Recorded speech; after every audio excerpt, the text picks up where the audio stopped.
Want to give the best gifts without breaking the bank? At Walmart, you'll find something for everyone on your list, whether they've been naughty or nice.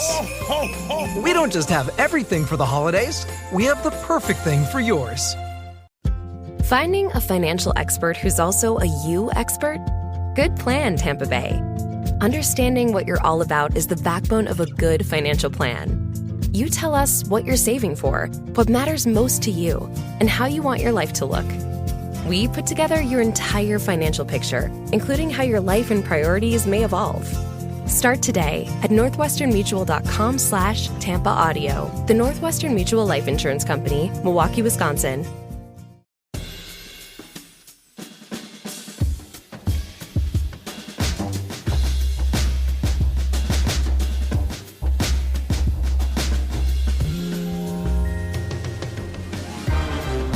Welcome to the Dispatch Podcast.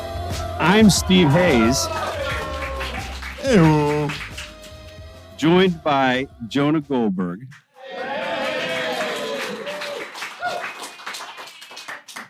Wow. You are correct, sir. I felt like Ron DeSantis to your Nikki Haley with that audience reaction there. Wow. At least you're not Vivek. Give me time. All right, let's do a few questions about the debate. And then we're going to move on to bigger stuff. Jonah, before the debate, Vivek Ramaswamy told ABC News that his goal for the debate was to, and I quote here, be unhinged. It's actually what he said. It's in quotes. ABC News reported it.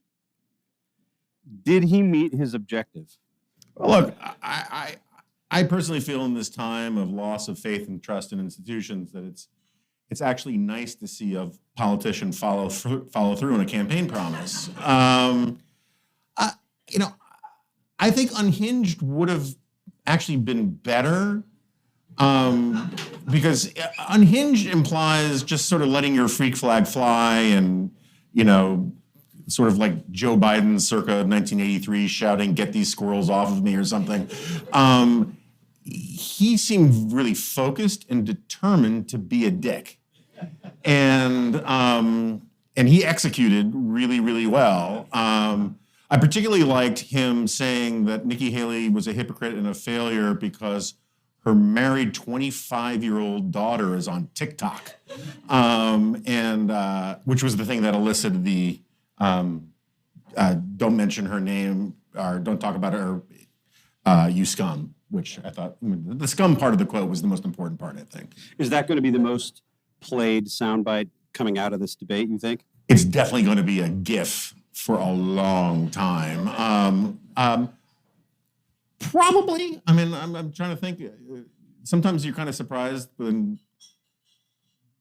yeah, no, I think it's going to have to be. Oh, the Dick Cheney in high heels thing. And for the record, I would vote for Dick Cheney in high heels like 5 times. I think. Would you call that a blessing of liberty? Easy killer. So I mostly just asked that question to tee you up to say something about Vivek Ramaswamy. But if I can try to make a semi-serious point about this, why would a Republican candidate in 2023 wants to be the GOP nominee, running for president of the United States, offer in public that his goal is to be unhinged? So what does that tell us about this moment? I think he's probably telling the truth. Like, I think that actually is what he was trying to do. Yeah. So first of all, I'm in the Nick Cotogio camp that thinks he's essentially a stalking horse, blocking tackle, whatever for Donald Trump. And so the strategy that goes with that, the strategy and tactics that goes with that aim and that purpose don't really fit normal politics, never mind Republican politics. I think there are all sorts of ways to think about it in terms of like it's essentially when he says I'm going to be unhinged, it's kind of a dog whistle. I'm against the uniparty. I'm not going to play by the rules. His opening question his opening answer was about how this debate should be moderated by Tucker Carlson, Elon Musk, and Joe Rogan. And, you know, it's like, why do you leave out Colonel Sanders? I mean, it's just like, I think it's just this sort of, I'm transgressive, I'm questioning everything. And there's a segment of the very online right that just likes that sort of Dadaistic rejection of all the norms, rejection of all the expectations things, and thinks that it is a stand-in for courage or something. So for a good part of this debate, almost a little more than an hour, if you exclude the first questions about the candidates differentiating themselves from Donald Trump, there was a semi-serious and rather substantive discussion about big global issues. And one could be forgiven if you were listening to most of that debate among these five candidates for thinking that this was a lot closer to the Republican Party of 2005 than it was of the Republican Party today, which seems sort of caught in this pitched debate between, I would love to say between sort of principled non-interventionism and stronger, more assertive America on the global stage. I think, in fact, it's really stronger, more assertive America on the global stage and sort of knee-jerk isolationism without the principles, unfortunately. What did you make of that discussion? Didn't it seem like a throwback for that hour? Yeah, but I think that's generally been true of the previous debates as well. I mean, the second debate for sure was, with the exception of Vivek, it was a bunch of people arguing in the general orbit of Reaganite politics, you know, with maybe DeSantis a little further out from, the sun than some of the others. But for the most part, I think that's one of the things that's encouraging to me is that my friend Charlie Cook, recently was talking about how Trump is essentially this just giant electromagnet that is screwing with everybody's compasses. And when Donald Trump's not around, the sort of natural instinct of the Republican Party is to basically talk like Republicans, with the exception, I think, of Vivek. And that's one of the reasons I haven't given up all hope long term on the Republican Party, because I think that's where its DNA still is. If you watch, DeSantis's rollout advertising when he launched, it was very Reaganite. It's about freedom and liberty and freedom and strong America and a frickin' eagle fighting a bear, and it was great. And so that's, I think, where the GOP wants to be. And voters want to hear it. It's just they also would prefer to be entertained by Donald Trump. And that's the weird dichotomy that we're in.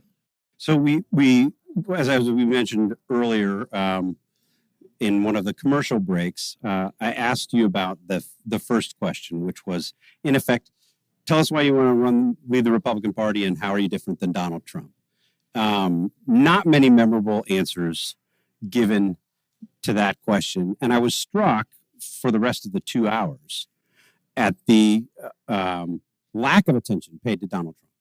Like, this is somebody who's, depending on which poll you believe, is leading this field, these five candidates on stage, between 40 and 51 points in Republican Party polling. Why are these candidates not talking more about Donald Trump? Well, you know the answer to this as well as I do, is they all want to be the last one standing to then go after Trump and be the alternative to Trump. And it's the same belly and the cat problem with slightly different game theory that we saw in 2016. I personally think that the bickering between DeSantis, not just on the debate tonight, but just in general, the bickering between DeSantis and Nikki Haley is just kind of silly and unpersuasive. I don't think either of them have done anything as governors or as anything else vis-a-vis China that says that they're not qualified to be tough with China. I think the China's buying farmland thing is sort of ridiculous. Fact check if we go to war with China, we're not going to like still send them our soybeans. That doesn't mean that we shouldn't let them have land near military bases or sensitive national security things, but there's a certain amount of just sort of like, ew, it's Chinese kind of talk with these guys. But generally speaking, I think that with the exception of Vivek, all these guys would be acceptable to me as alternatives to Trump, and they just all think that they know, and we know this from focus groups and from polling, that the one thing even people who are open to not voting for Trump don't want to hear, to large part, is people attack Donald Trump. And so the old rules of like, go attack the guy you're trying to beat just don't work here. And it just seems weird. And sometimes it's cowardly and sometimes it's smart. And sometimes I can't tell the difference personally. But I don't think, like, if these guys thought attacking Trump would actually work, they would attack Trump. But at the same time, we can say definitively, without fear of any contradiction, that not really attacking Trump is not working. Yes. Like, nobody is gaining in the polls. Nikki Haley has added, she's doubled her standing in the polls roughly from 5% to 10%, or 7% to 14%. So what they're currently doing at that rate, is she'll not beat working. Trump in like 2029. I mean, how much of this is about 2028? Do you think some of these candidates are not really running with any hope of winning in 2024? Well, I mean, like most of my head thinks Vivek is not actually running for president. But then there's like 10% of me that thinks, no, he's like, who's that Stephen King movie where Charlie Sheen plays the president, and he's kind of like this freaky dead zone guy that we're going to see on the cover of Newsweek holding up a baby to protect himself from a sniper. Look, do I think Tim Scott would be perfectly happy to be Trump's vice president? Maybe not perfectly happy, but he would say yes. So I don't know. I mean, what's your answer to this? I mean, there was one question tonight where Tim Scott, I can't remember the topic or the subject, but Tim Scott was asked a general question and went out of, I think it was about China, and went out of his way to defend Trump. I mean, it was not, nobody's pushing him to do this. The question didn't involve Trump. And he said, well, Donald Trump tried to do this twice. What was the topic? Ban TikTok. Banning TikTok. Donald Trump tried to do this twice, but there were federal Which, by the way, Nikki courts. Haley's daughter is on. I just want you to know that. Yeah, it does seem like Tim Scott is going very much, who I think it was fair to say was a Trump skeptic, was willing to be more critical than most other senators through a good chunk of the Trump administration, is now seems to be looking for opportunities to play to Donald Trump, to talk up Donald Trump. I will say I find Ron DeSantis' campaign strategy utterly perplexing. If you look at the polling, and we've talked about this before, look at the polling of likely Iowa caucus goers. You got 30%. I don't remember the exact numbers, but this is in the Ann Seltzer Des Moines Register poll. Very good pollster, very good poll. You got 30-ish% of people who are hardcore Trump. They're only voting for Trump. That's the end of it. You got another 35-40% who say, look, I think Trump was a pretty good president. I don't love everything he did, and I'm open to voting for alternatives. And then you've got another 25% who say, I don't want to vote for Trump.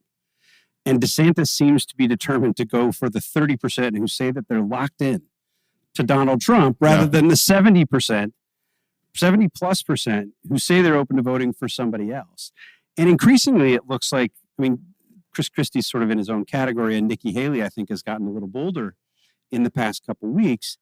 But increasingly, it seems like the field is just running for second place. They're not actually running to beat Donald Trump. Well, I mean, it feels that way in part because that's what they're doing, right? It's like, I'm getting this sneaking suspicion that my dog wants to pee on that hydrant because it's being on the hydrant. Like these guys are running essentially for second place. And there is this thing, look, it's deeply ingrained in a lot of people that there is going to be this deus ex machina that is going to solve this, right? That he's going to be convicted, that he is going to be that one day he's going to say, "Does anyone smell burnt hair?" and just keel over, and then all of a sudden they're going to be in this great place to solve everything. And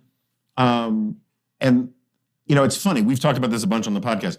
One of the main reasons why Gavin Newsom or some other Democrat with important hair isn't running against Biden is that it's not so much that they're afraid of being disloyal to Biden or punished for challenging a sitting president, is they're terrified of being held accountable for getting Trump elected, because that will just kill you in the Democratic Party, right? I think there's a similar thing among these guys, is that they are hedging because they know that if they go full nuclear against Trump, they get thrown in the Liz Cheney, Chris Christie column, and they can never run for office again. And so they're just pulling their punches on a lot of this to keep their options open for another day. And, I find it frustrating, but, and you combine that with this just sort of hope that, God won't do this to us again, so I should keep my powder dry when Trump is taken off the board. And that's how you get this sort of thing. I mean, I will say DeSantis has been going after Trump pretty hard lately clearly on issues and in ways that are very, very targeted. I would love to see the focus group stuff about why they think certain criticisms work and other ones don't. But, one of the big problems they've got now is that I still think Trump will have a hard time winning in 2024, but no one can say it's impossible anymore, given, just the way the polls and the situation looks right now. So you mentioned Gavin Newsom. There's actually been a lot of news, or at least a lot of discussion over the past week and a half about Joe Biden and his electoral viability. Polls out this weekend from the New York Times and Siena showing Donald Trump beating Joe Biden head-to-head in a number of very important swing states. Before that, you saw a Democratic representative from Minnesota, Dean Phillips, actually announced that he's running for president and do the things that presidential candidates are supposed to do. After this polling came out, David Axelrod, a former top advisor to Barack Obama, sent a series of tweets, in effect saying Joe Biden ought to think pretty hard about his viability because his age only goes in one direction and it's not going to be more positive for him. And it's Lime Jello Day at the home. How much does this stuff matter? I think it could matter, right? I mean, so let me disagree with you about one thing. You said Dean Phillips is doing the things that you need to do to challenge Joe Biden.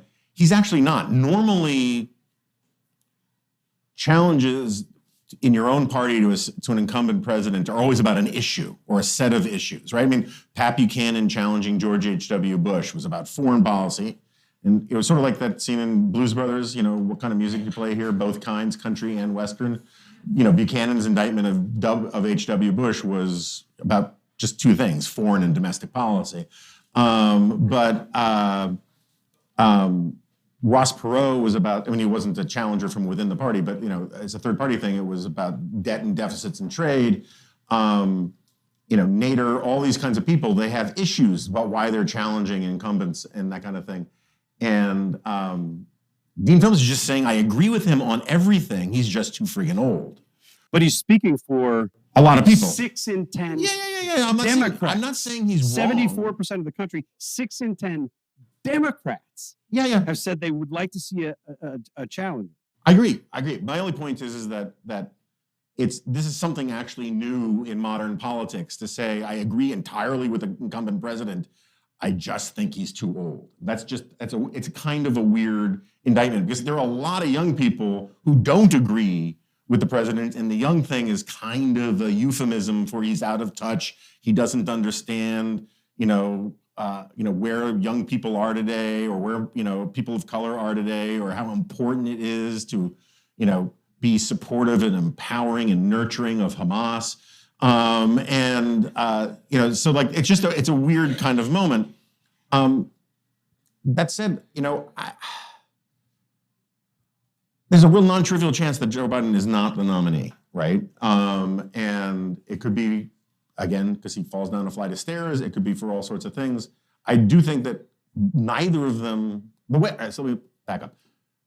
I've been saying this for a while now. Both Trump and Biden should be viewed as weak incumbents. Joe Biden's poll numbers are classically those of a weak incumbent. And everyone understands that because he's the actual incumbent. But Donald Trump is seen by a lot of Republicans as the de facto president, head of the party, robbed, rigged election, all that kind of stuff. And his numbers are very much like that of a weak incumbent. Like an actual incumbent is supposed to have 95% support of his own party. Donald Trump has half that, right? Joe Biden has half that. And, but that's still historically more than enough to win the nomination. It just makes you incredibly vulnerable. And so I can talk to you until I'm blue in the face about how Donald Trump can't win, but I can also talk to you until I'm blue in the face of how easy it would be for Joe Biden to lose. It's just a very weird situation. And just the last point on this, I had to correct some people on CNN about this yesterday. I never have to correct people on CNN. They're always so right.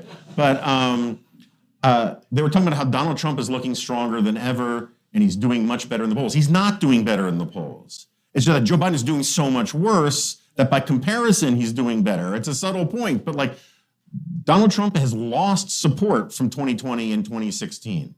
He is not as strong as he once was, but Joe Biden is even weaker. And that's the weird thing about this situation because it's so hard to game out. And I don't know, Wynn, how do you see it? I think the discussion about Biden not completing his run is a real one. What David Axelrod said, I think he was basically articulating the views of many rank and file Democratic voters as reflected in the polling about this, but also many very nervous Democratic elected officials. Some of them are, I think, primarily concerned that, something could happen to Joe Biden between the time that he, becomes the de facto Democratic nominee and election day. I think others of them are worried that he can't campaign. We've got a year until election day, 363 days, I think. That's a long time. And the reality is, Joe Biden doesn't Steve knows look... it's 363 because he cuts a little hashtag in his thigh every morning to remind himself. I think there's good reason to believe that he could be asking these questions of himself. He's had a number of people who have publicly, including people who are Joe Biden fans, admirers, supporters, who have said, you should really rethink this. Yeah, so this is the frustrating thing. Enormous amount of polls now. The vast majority, a significant majority of Americans don't want either of these guys to run again. I mean, that is like established in the polls. And it is such a collective action problem, right? A generic Republican, this is one of the most glaring things that comes out of the New York Times CNN numbers. A generic Republican would destroy Joe Biden. Like you look at Nikki Haley's numbers against Joe Biden, she would destroy Joe Biden. I mean, to the extent these things are predictive and all that kind of stuff. But I have a really hard time seeing how they could go negative on Nikki Haley, or frankly, even Ron DeSantis, although it would be easier for Democrats, the way they could go after Trump. And I think that almost any other Democrat could destroy Donald Trump in the coming election. We are poised to have, for the second time in 8 years, an election where both candidates are so unpopular, they each have a chance to lose to the other, right? Which is what happened in 2016. My favorite poll finding from 2016 was that 1 in 10 Republican voters said they would be very disappointed if Donald Trump was elected and they were going to vote for Donald Trump, right? I mean, it just shows it. But Hillary Clinton was so toxic that it was just one of these weird situations. And like, that's what we're heading into. And if I know I can't get into my remnant style rant about weak parties, but if either party actually had the power to protect its own interests and the interests of members of its party, the party would go to Joe Biden and say, here is this fantastic watch. We're going to get you a smaller dog that won't bite anybody. And you should go and play with your grandkids. And, isn't that what Axelrod is doing? I think that's what David Axelrod is doing. That's what I haven't talked to him about it personally. I know him pretty well. I don't know that that's what he's doing, but that's sure what it feels like. Yeah, I talked to some people in Biden world about this, and they roll their eyes at it because the hostilities between Biden world and Obama world are serious. And I was actually on air with Kate Bedingfield, who was Biden's former communications director, and I think she literally rolled her eyes on air. Oh yeah, no, it was. I actually had to pick up one of her eyes because it fell out of her head, and she straight up compared, like Axelrod to Doug Schoen, and said that this is just nothing, and this is just what people every season people do this. And the thing is, the problem is like this story that the Biden people are telling themselves that Biden knows how to beat Trump because he beat Trump once before is just nonsense to me, right? Joe Biden, first of all, you can tell he's lost steps just since 2020. But second of all, they talk about how he has the playbook to beat Trump. And again, I think Biden can beat Trump. I just don't think it's a lock. But like the playbook from 2020 was he actually had a really good excuse to be in his basement because there was COVID. And he had people who wanted normalcy and people believed his promises of normalcy. 4 years later, it doesn't feel normal, right? It doesn't feel like he delivered on the normalcy. It feels like he's not up to the challenges, facing the country. I love, you get a lot of sort of New York Times sort of columnist types who talk about, these rubes in flyover country, they don't understand how much better the economy is and how good the economy is. And they are right as a top line number kind of thing. But in actual, like you tell people, you don't understand how good the economy is, and you're making too big a deal of the fact that eggs are $8 a carton and you can't get a home loan. And then, and they say, but the rate of increase of inflation is decreasing, which is sort of like saying, okay, I know yesterday it was 105 degrees, but today it's only 107. So the rate of increase of temperature increases is slowing down. So aren't you more comfortable? Right? I mean, it doesn't make it, it's not how people live it. And I think my burger meat costs too much. Yeah, my burger That's meat what costs people think. And so there's good signs in the economy. Our colleague Andrew Egger was making this point on an editorial meeting the other day about how when good things happen to people individually, they think it's because of them. I got a good job, I got a promotion, I got a raise. When bad things happen, like my groceries cost $250, they think that's the system, right? So Biden's getting blamed for the bad things in the economy, and where there are good things in the economy, people are saying, I deserve all the credit for it. And I think that's actually, I agree, pretty explanatory of a lot of this. Want to give the best gifts without breaking the bank? At Walmart, you'll find something for everyone on your list, whether they've been naughty or nice. We don't just have everything for the holidays, we have the perfect thing for yours. Still wearing the same tighty-whities you grew up with? Duluth Buck Naked is getting people across the country to change their underwear. With no pinch, no stink, and no sweat, Duluth Buck Naked underwear feels like you're wearing no underwear at all. Plus, they're treated to fight odor, helping you to stay fresh all day long. Still not convinced it's time to change your underwear? Shop Buck Naked at Duluth Trading Company. Okay, so two more quick questions on politics. I'd like to spend a moment on Israel, and then we're going to open it up for questions from the audience. September, I don't know what the day after Labor Day is next year, but it's the day after Labor Day, someday early in September. Are Joe Biden and Donald Trump the nominees of their respective parties? I like this. I don't know when it is, but I know that the day after Labor Day is the day after Labor Day formulation. It's when most people start paying attention to politics. No, I know you're right. It's just like it's sort of axiomatic. It's like, do you know when the day after Labor Day is? The day after Labor Day. It's a trick. Just a trick question, Jonah. That's what I always assume. I think one of them isn't. I'm not going to bet big on that. Okay, so here, I want to put a thing to you about this. So everybody has been talking about how Donald Trump needs to be elected president so he can pardon himself, right? And then crush his enemies and see them driven before him and hear the lamentations of the women. But like, first and foremost, pardon himself, right? And I think that's true. I think that's part of his head, right? I've also always thought that if he doesn't get the nomination, he will happily screw the party and do a Georgia again, right? That has been my baseline assumption, because he's always said he would be rather, in word and deed, he has said he'd rather be the king of a small Republican Party than one power player among many in a large Republican Party. And then it dawned on me, if he's not the nominee, he's still gonna need a pardon, right? So like, if he tanks it for DeSantis and gets Biden elected, Biden's not gonna pardon him.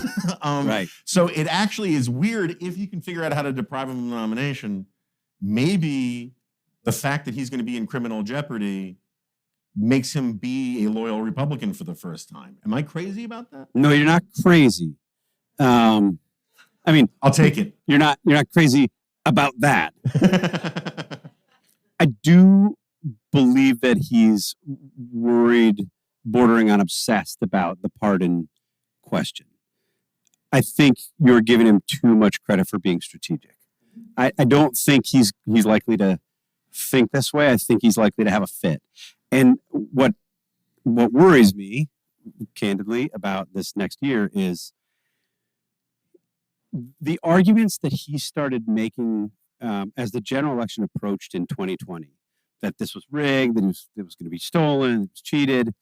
He made sort of half-heartedly and haphazardly. It wasn't a sustained case. I think in part because he thought he was going to win. He is making those arguments now. They're the core of the case that he's taking to Republican primary voters. If you watch any of his rally speeches, this is at the heart of the argument that he's making. Well, that and the which would you rather be, eaten by a shark or electrocuted? Basically. So those are two major framings. Two major arguments. But I think what he's doing is he's teeing up this broader argument that it's all rigged, that he's the rightful winner. Whether he needs to raise that argument in a primary contest or in a general election, I think he's going to just stir shit up.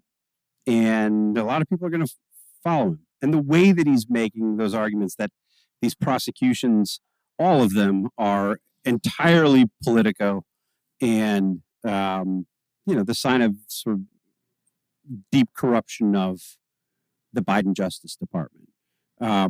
People believe it. I think some of them are political. I think the one in New York is sort of demonstrably political, if you have paid attention to her rhetoric.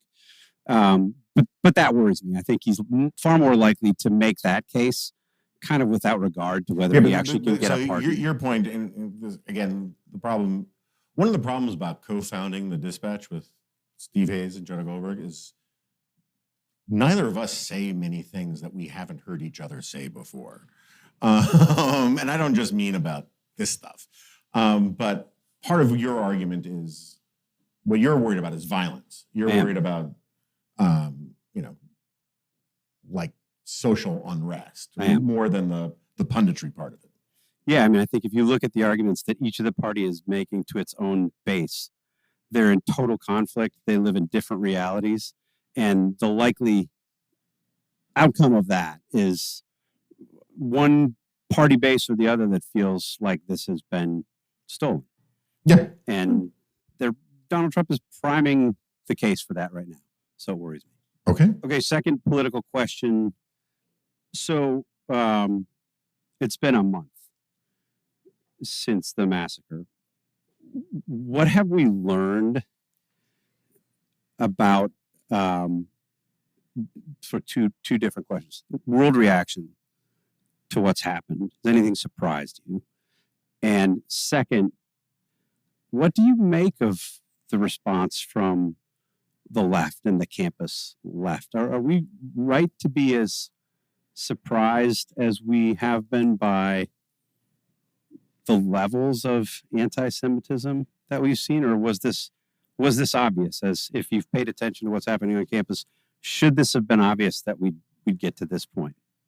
Yeah. So on the surprise stuff, I mean, I have to say I was legitimately shocked by the level of some of the barbarity. I mean, people wanting to kill Jews is not, sadly, that's not a new story in world history. And that Hamas wanted to kill Jews or civilians or Israelis. But some of if you actually dig into some of the actual specifics, the level of depravity and cruelty was just shocking. Other than that, I think, I mean, there are a lot of interesting stories about the anger at Bibi Netanyahu in Israel, even from members of his own coalition. I think no one's going to topple him while the war is going on, but unless he does some really impressive Churchillian rehabilitation, his political career in Israel's over once the immediate near chapter of the war is over.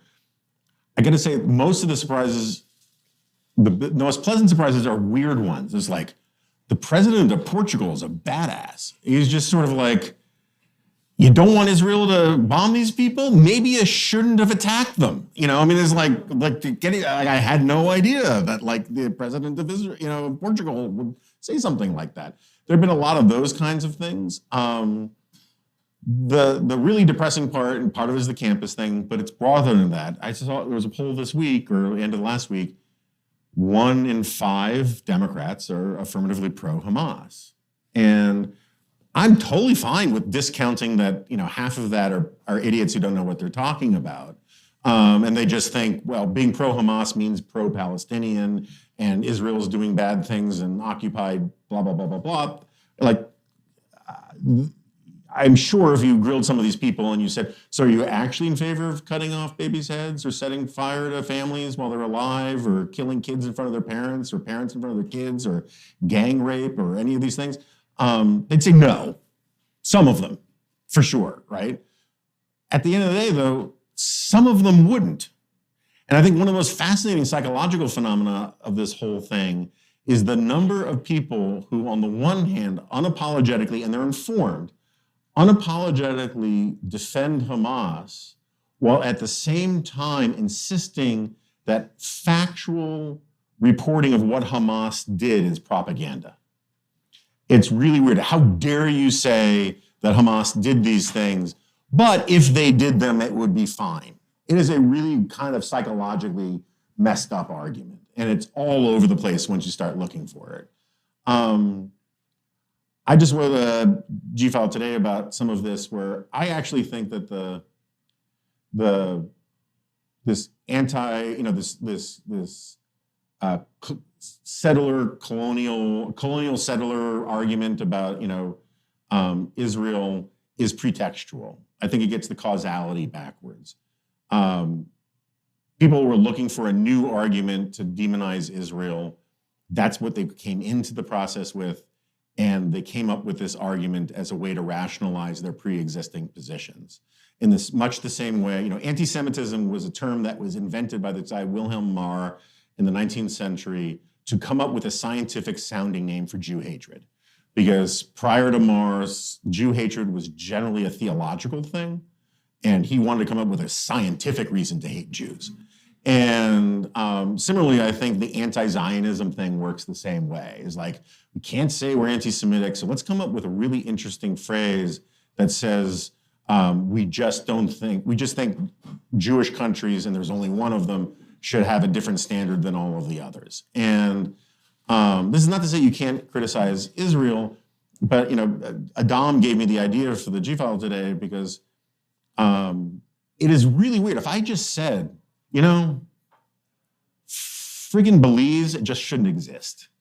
We should just erase that place. It was a mistake to make Belize, right? I mean, look, Canada's a different issue. We can talk about Canada another time. But like Belgium, just get rid of Belgium. Like, if you like Belgium, you're a bad person, right? And that we need to teach kids 3 years of highfalutin academic bullshit about why Belgium shouldn't exist. People would think you're strange. But you can say not only that so anti-Zionism means you don't think Israel should exist, right? Because Zionism, boiled down to its basics, says Israel should exist, right? It means that there should be a Jewish homeland for Jews, and it should be where it is. And so if you're anti that, you mean it shouldn't exist. And people cavalierly say it. They say it so often that, and this debate about whether it's anti-Semitic erases the weirdness of just saying, hey, look, I don't hate Jews. I just think their country shouldn't exist, right? I mean, it's like, it gives a safe space for saying that we should just literally have, a form of genocide. Genocide, according to the UN definition, I hold a lot of receipts on this stuff because the Soviets screwed up the definition of genocide on purpose at the UN. But regardless, genocide isn't merely killing a bunch of people. It's also erasing a culture or erasing a nationality or erasing a religion. And anti-Zionism for some people, it means killing all the Jews. But for a lot of people who insist they're not anti-Semitic, it just means getting rid of their country. And the way in which that argument is so widespread, so deeply rooted, where you're the bad person if you're offended, and that's the most shocking thing, and then I'll stop because I could do this for a while. It'd be one thing. Israel from time to time does things that deserve serious criticism. And if you had people freaking out and attacking Jews in the streets and denouncing Israel and saying all sorts of terrible things about Jews and Israel and Zionists and pastrami sandwiches or whatever, because Israel had done something bad, I would disagree with a lot of it, but I kind of understand it. This stuff that we're seeing is in response to Jews objecting to the wholesale slaughter of Jews, the worst since the Holocaust. It's like, how dare you be offended by this? How dare you be upset when, again, a lot of the Jews who were killed are like hippie, peacenik, two-state solution, vegetable rights and peace, like crazy left-wing Jews. Those are the ones that was that concert. And they were the ones who were slaughtered. And you see people with tenure celebrating it, talking about it as if it's this thing that they felt personally liberated. That's what's shocking. And what's shocking is like they're angry at Jews who are angry about it. And that's the thing I can't forgive, right? I was telling someone earlier tonight, I'm a bad Jew, right? My deepest and most abiding connection to Jewish culture is my intense and profound guilt about what a bad Jew I am, right? And it's serious, and I have never been more tempted to wear a yarmulke all the time, just because I want to become a helicopter of fists when one of these people tries to do this kind of stuff to me. And that's not a healthy mental space to be in, right? But that's sort of where I am, and we should all have a 10-second moment of silent appreciation for poor John Podhoretz, who his rage. I worry about him having a coronary with his rage. He just got off Twitter again today because he just can't handle it. Anyway, that's sort of where my head is at on this. Well, for those of you who have followed the Dispatch, who followed me or Jonah, or me and Jonah together, you'll know how painful it is for me to offer him a public compliment. Oh, no, don't. But I'm really glad I asked that question, and that was an amazing answer. So thank you.